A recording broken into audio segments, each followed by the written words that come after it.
Okay, so let's just start this thing. Welcome to the Upshot. I'm Patrick Russo with our co-host Are we Tim up Geithner. starting right now? Yes, we just were, and you cut me off.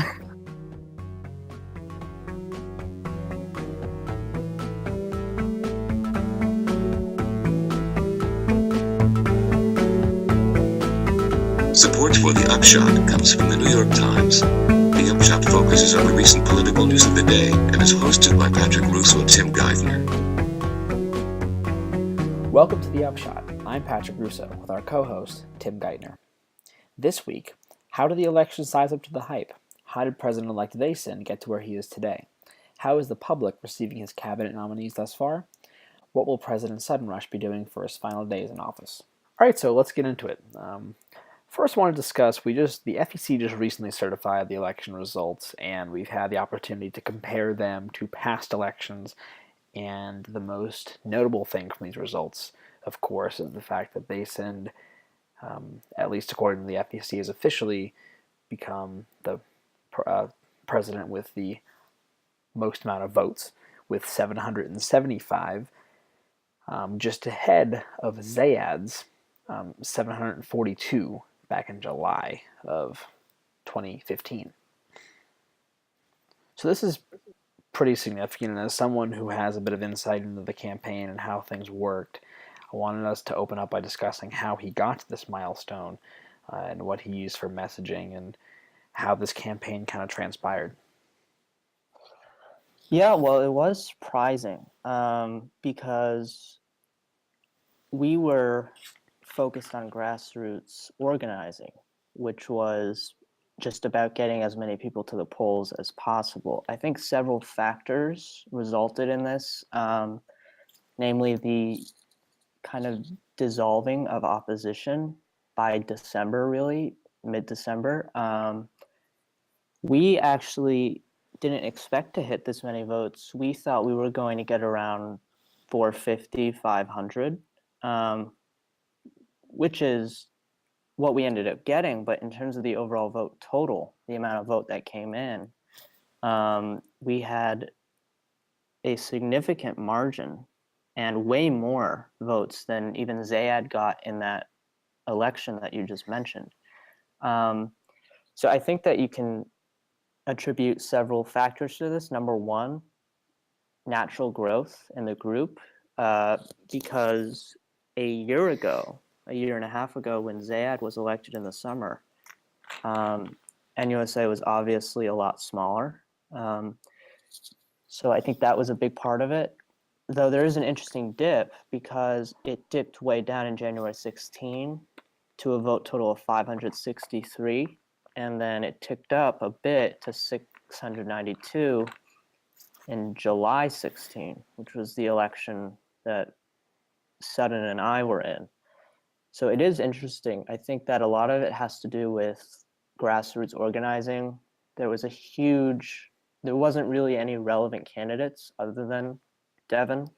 So I think that helped too. But I really believe the core cause of that was grassroots organizing, the way the campaign capitalized on direct voter contact, which is something I don't think any campaign has done prior to Vason's. Yeah, and it's definitely worth noting the FEC even released a statement. This is from Jody. I'll just read a portion of it. I myself, and to the greater extent that is the FEC, are amazed at the election turnouts this year. We are amazed of how good the elections went, and he proceeds to thank everyone who helped filter through all the votes.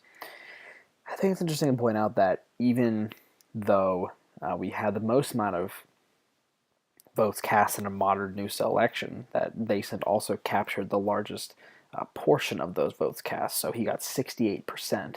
And so in the election that had similar turnout rates in July of 15, Zayad only captured 54%, which is still a very good margin in by any political scientist measure, but it was a little bit less, even though the turnout was similar. And I also agree with your point that it was interesting to see that Sutton's the number of votes cast actually upticked for Sutton's re-election. And generally, you usually see a re-election with turnout being lower because people aren't as enthusiastic. But it seems like that Sutton was able to keep his supporters galvanized for a second term, similar But to how Vason was.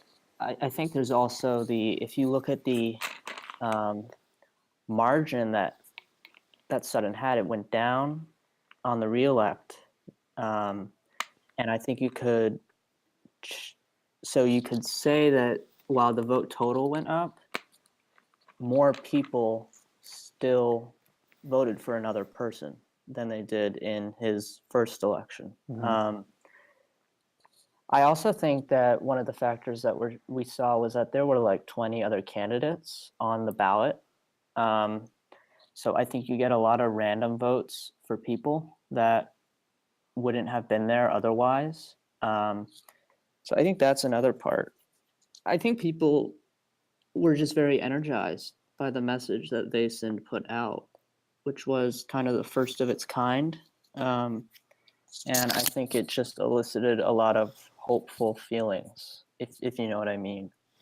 I do. And I think it's interesting you bring up the people who essentially were just, because there were only, as you said, there were a lot of candidates, and basically the most votes another person got was in like the, like the mid-teens or the low 20s. So really no one really made a sizable opposition to Vason. So you really had 32% of the electorate that basically went in the voting booth with the sole purpose of voting against Vason because they had no other option.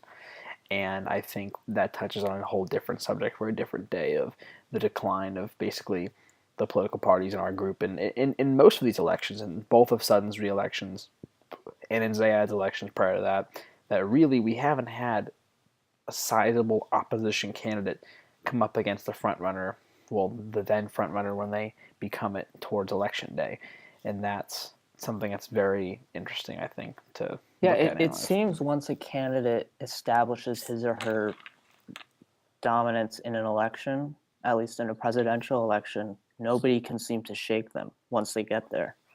I would chalk that up to just people kind of flocking to the winner, because research does show that people like to go with the winner instead of invest in a potential loser. Because the only candidate that really gave Vason a run for his money very briefly was J.C. Mand, but that was all the way back at the end of November and the beginning of December. But even he couldn't shake off Vason. Now you could attribute that to the revelations that J.C. Mand wasn't really J.C. Mand, but nobody really found that out until after J.C. dropped. So it is definitely historic for Vason, but there are a lot of factors in the mix here that you have to look at and weight appropriately. I would chalk up message and natural group growth to Vason. I think that his positive messaging, because he didn't really do a lot of attacking compared to previous candidacies where there's just a lot of negative campaigning. He didn't really do that. And he was very much a populist candidate. He inherited a lot of strategy from the real campaigns of like Bernie Sanders and somewhat Trump. And I think that particularly because this election fell on a real election year, people were feeling as people did in real life. So I think that helped Vason a lot. Yeah, so let's go ahead and talk about how he got to kind of where he is today, and basically why he decided to run for president and kind of his experience. Because the other thing that's interesting is that he ran a candidate he ran as an outsider in his words, and he ran as somebody who was, quote, outside the inner circle, because he did take a rather unique path to the presidency where most presidents, like the ones that we're looking at right here at the election results with Zayad, Sutton, all of them had served as vice president prior to their election as president. Sutton had served as Secretary of Homeland Security, similar to how Vason did, but Sutton went from Secretary of Homeland Security to vice president, then to president. But Vason went straight from Secretary of Homeland Security, and he's someone who has very little formal political experience, but was able to get the political community rallied around him in a rather efficient and pretty unified manner. once he entered the race. Yeah, he started out in law enforcement, from what I know, and briefly was in the Senate, where a long time ago, where he proposed the impeachment of Zayad. And I think that could be a reason why Zayad was just never for Thaysen, and I think Zayad took the election pretty hard. But other than that, yeah, he's always been a intelligence law enforcement guy. So it definitely was interesting. But I think that was part of what helped his candidacy, because he really is pure in that political sense, where he doesn't have any skeletons. Whereas pretty much any other candidate you could run that's from a, like you said, a formal background would have skeletons. He didn't really have any. Mm-hmm. Well, those early on rumors of the current vice president, or the outgoing vice president, Adam Stratton, possibly a few months ago. Everyone was speculating he would run. There was speculation that former Speaker of the House Swordmaker would run. And in the summer of this year, just after Sutton's reelection, I know I was someone who was like, this is going to be a mess of a winter election because of the sheer number of candidates I could just see popping up. And I thought it was going to be a huge mess. And it turned out to be pretty clean cut from what I can see. It seems like initially the Sudden Rush appeared to have backed J.C. Mand once J.C. Mand announced. But then shortly after J.C. Mand's campaign dismantling, Sudden rallied around Thaysen, and by that time, most of the political community had already rallied around him, like leaders of the House and leaders of the Democratic Party, even though he's an independent.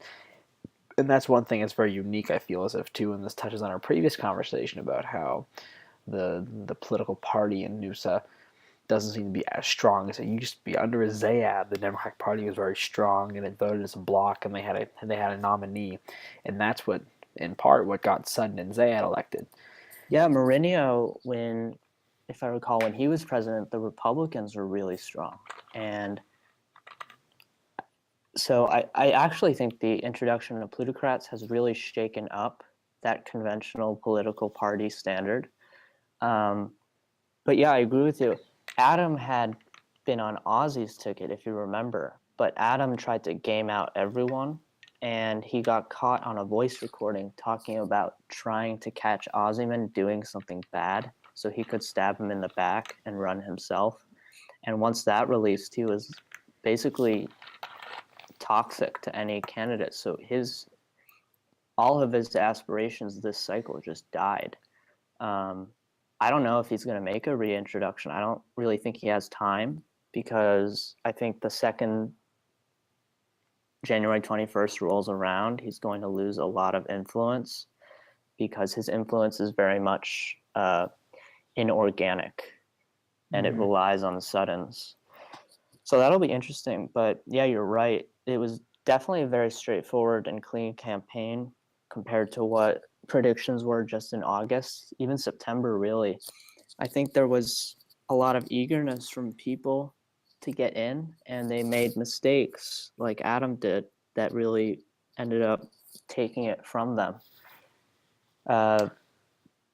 So it was very surprising, because I don't think anyone thought Thaysen would be president 6 months ago. I don't think he was on anyone's radar. So he did come out of left field. Which I think is part of the reason people actually liked him. Yeah. Was they weren't on, he wasn't on their mind like an Adam or an Ozzy were. Well, Ozyman was always kind of just filling the gap until someone else who actually could get a campaign going enters. You know what I mean? Like, he was filling the gap for Sutton, and then he was filling the gap for Thaysen, basically. And the second a candidate with any degree of strength enters, he kind of collapses. So I look at him more as just holding the seat warm. I think it's one very unique thing about this election as well. Then two more things, and we'll kind of move on to the transition and get off of the election. But one is kind of the final collapsing of Ozyman.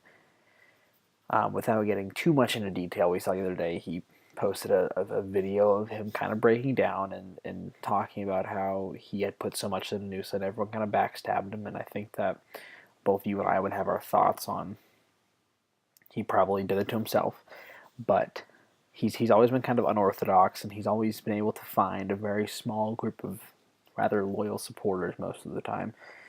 And we've kind of seen him phase out. And he said he wanted to quit. And what I've heard from people in the campaign on Thason's side was that he wasn't extremely active when Dason actually needed him. So when Dason had a family emergency, which most everyone knows about at this point, you need your VP to step up. You need to step up and fill your shoes, and he wasn't doing that effectively. So that's when the switch from Ozzyman to Purge Saber began. And I wasn't expecting Purge. I've known him for a little bit, and when I saw him go in, I was genuinely shocked because I didn't even know that he was under consideration. So that was very interesting.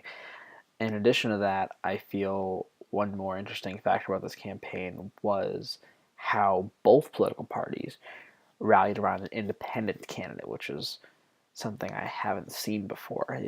What I was saying earlier was the equivalent of like Reince Priebus endorsing if Ross Perot reran today, and then Donna Brazile backing him too.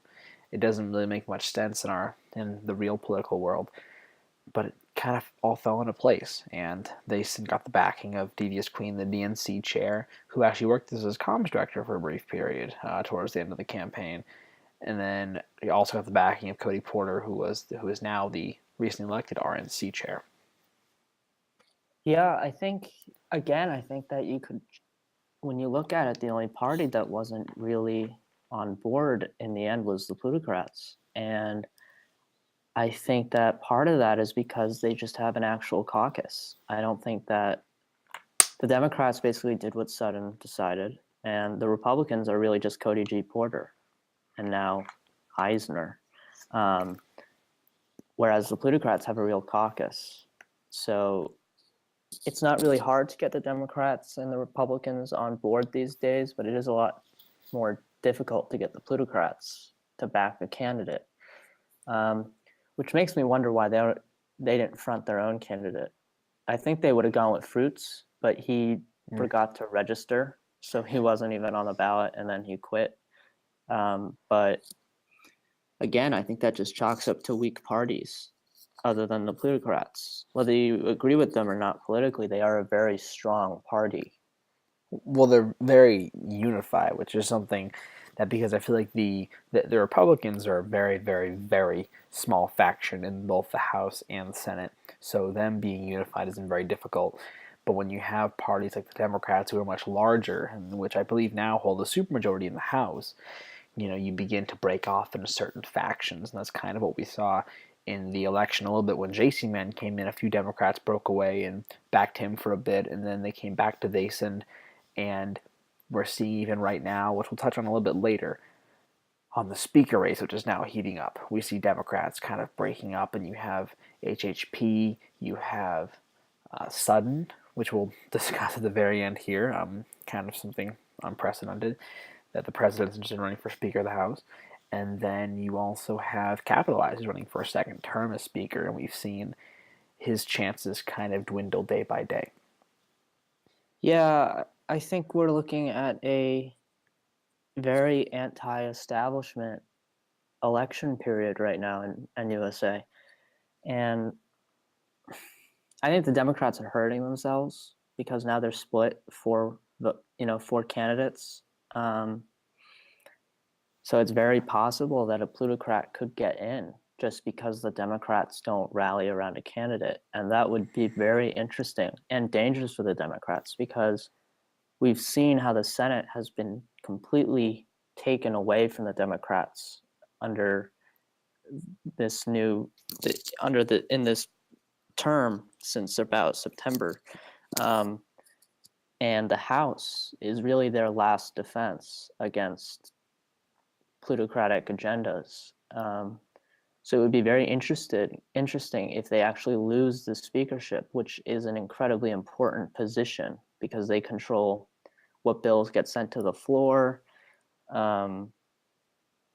not elect committee positions. I mean, they have a lot more power than any leader in the Senate does. You could argue a speaker doing it right would be the most powerful member of Congress. Mm-hmm.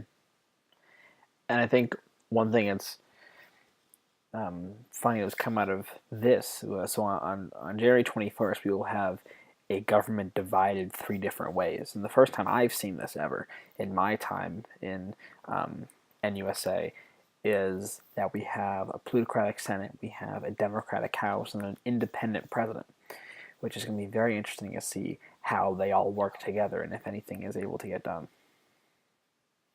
Yeah, I think that the plutocrats really have the upper hand here, though, in terms of this, because they have the Senate, they control appointments, treaties, all kinds of things that the House just doesn't do.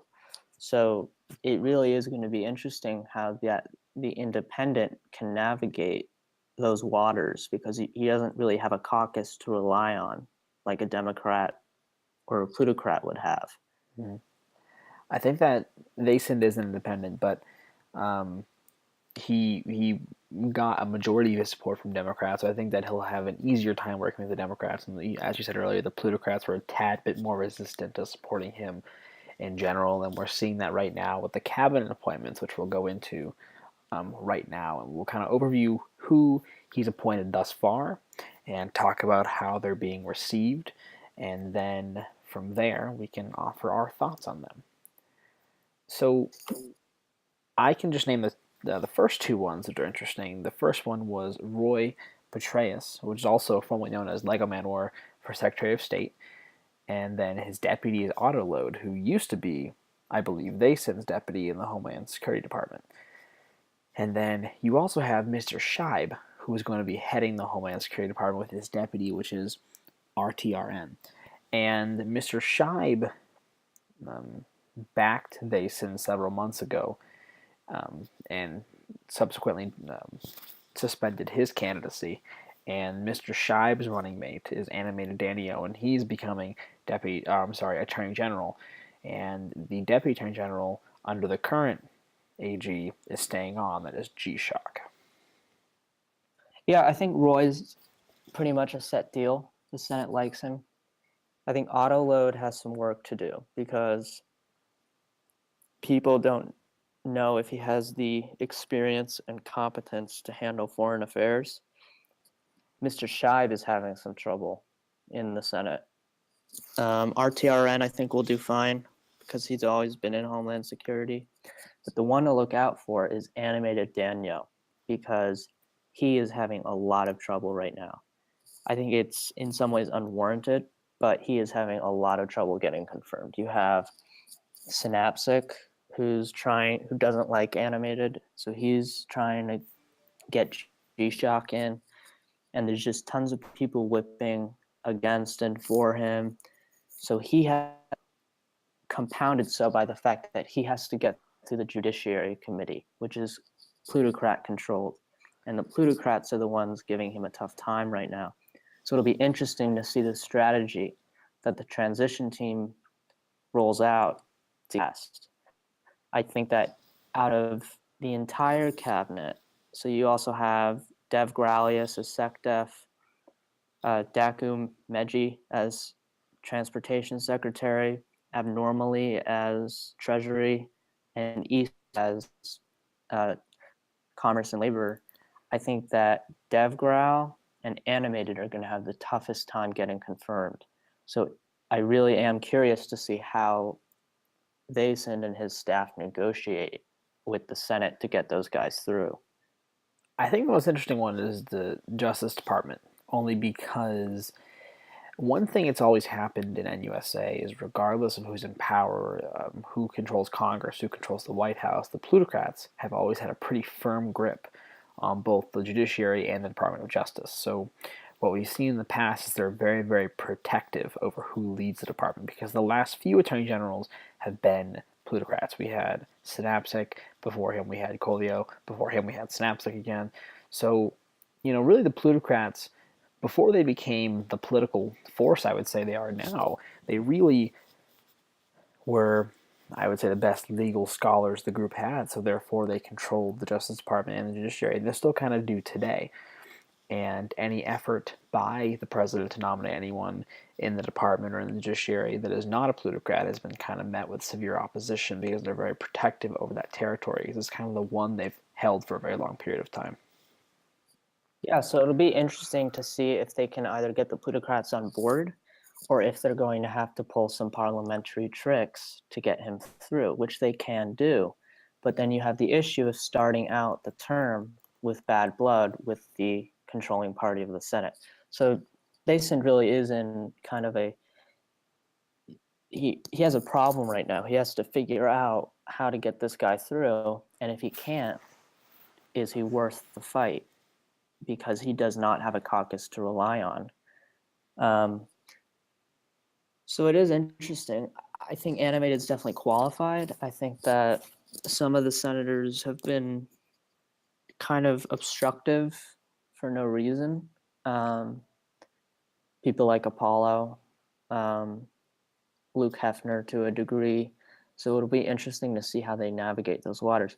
I think on the whole, though, the American public is very receptive of these nominees. The only backlash that at least I've seen on Twitter and from Devin's supporters are from people who aren't getting jobs. So you're seeing a lot from cabinet appointments of sudden who have not been kept on, who are very mad, like William Wellesley, for example. Or Synapses, you just mentioned. Yeah, they're very pissed. But then you have to ask the question of, did they expect to stay there forever? You know what I mean? I believe through his messaging, Basend was pretty clear in terms of his thought process in how he picks nominees. So it will be, but again, it's going to be interesting because a lot of those cabinet members do have some political influence. And like I said, we're seeing that with Synapsic, who's whipping against him in the Senate. And then that raises the question of where's the president on all this? And I think we can kind of pivot now to what's the president going to be doing for the next 20 days, his final days in office, and how is he going to work with the president-elect on terms of the transition and his now lame duck status as president. Yeah, I think one thing I've seen him focus on more towards the end of his term in the last month or so is he's trying to build the Democratic Party back up. And it hasn't helped that this election has been rather divisive, but he appointed Devious Queen as DNC chair a few weeks ago now, maybe even a month, and we've seen the Democrats get a lot more active in recruiting candidates, and that's something I feel like that he really wants to leave, is because the party kind of has taken a hit under his presidency, not necessarily out of his own fault, but just the sheer fact that they've lost ground. Yeah, they've lost a lot of ground under him and Adam, and it is interesting to see how the Democrats work when they don't have him in the White House, because he was what got a lot of Democrats elected. And without him in the White House, his influence is going to drop significantly. Whether it's warranted or not is a different question, but the reality is he's not going to have that influence he once had. So the Democrats are, I think, in trouble. They need to figure out a get out the vote strategy and begin employing it like the plutocrats have. I think in his final 20 days, though, he's very much lame duck now. I mean, he's already kind of abandoned his presidency by running for Congress, and he's now going for Speaker of the House, which will be interesting because he's in office till the 21st. So will there not be a speaker for a week or two? You know what I mean? It's going to be very interesting to see how that relationship plays out. I think that we talked about that law he just passed before we started recording, which was where it's forcing cabinet departments to make reports to Congress every 15 days. Now, I don't know about you, but I personally look at these bills more like just trying to leave with a good legacy. I don't really think these are important bills that anyone really cared about, but I think they're bills that he can point to post office and say, look what I've done. I've increased accountability, et cetera, et cetera. It was curious how I thought he passed it as a bill and not just executive order day, because if they're the departments that are his purview, he can just order his secretaries to send reports to Congress however often he wants. Yeah, But it was an interesting avenue to go through, because it also, if a president ever wants to, for some reason, not do that, they'd have to repeal the law, which makes it significantly more set in stone. mm-hmm.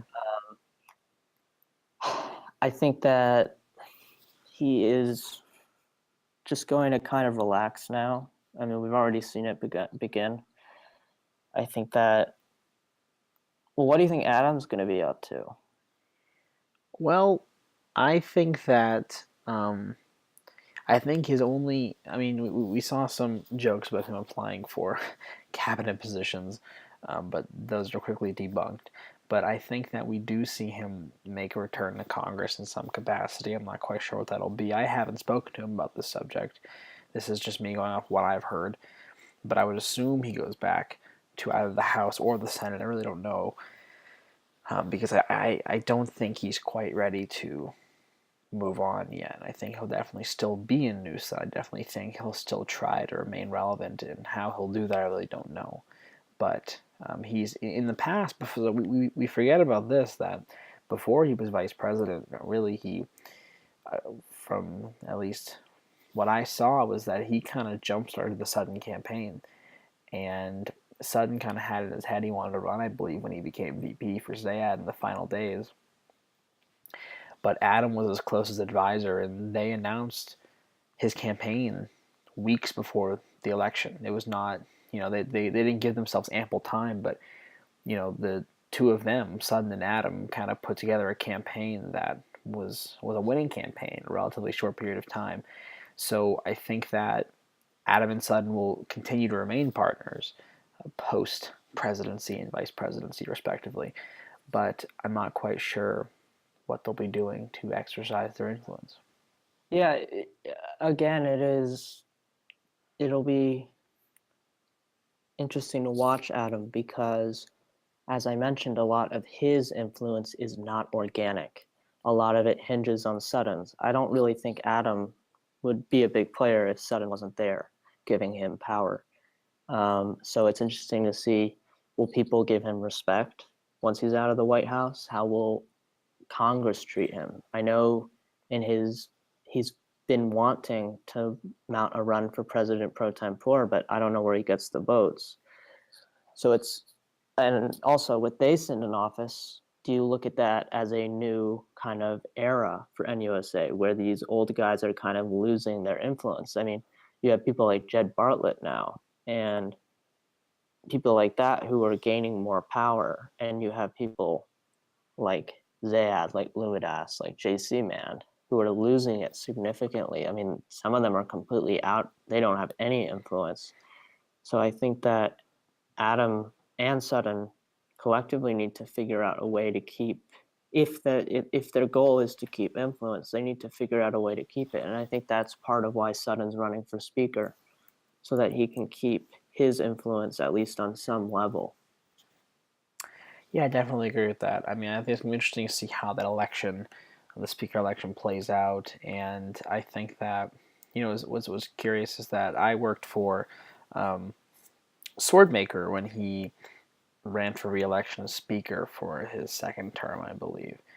And his only opponent was HHP. It was him and HHP, and I assumed that he would win re-election handily. I didn't really expect any issues, but HHP won by, it was a relatively close margin, but it was an election I was not expecting. I was not expecting that outcome at all. So I think what happened was, Capitalized 2 weeks ago was seen as somebody who would easily win re-election, but right now, if I were him, I'd be pretty worried, and I think that he's beginning to be worried. If I was to make a bet right now, who's going to win speaker, I'd bet on HH. And 2 weeks ago, I would not bet on HH. And HH is interesting because he's as establishment as they come, but he successfully characterized himself as the opposite. So Capitalize definitely is in some trouble, and I don't know if he can get himself out of it because it's just the coalitions are forming right now, and it might be too late. Yeah, I mean, HHP has a history of just coming out of left field, and he talks a lot of smack, and I think he'll be curious to see if he can put his money where his mouth is and win the speakership election when it comes up in just a little bit here. And with that, I think I want to go ahead and just wrap up this very first podcast.